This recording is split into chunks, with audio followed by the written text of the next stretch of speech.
1, 2, 3, 4, 5, 6, 7, 8, 9.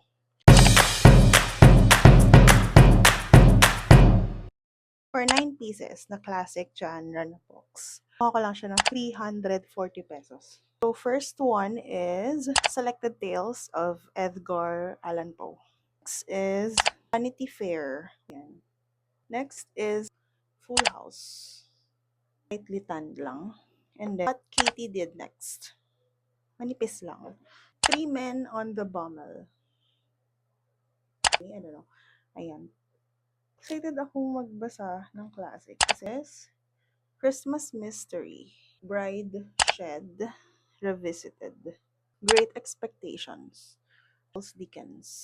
Oh, ganda ng quality. See, and then hindi pa siya masyadong fund.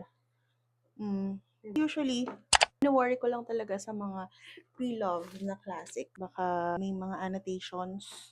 So far, dito wala.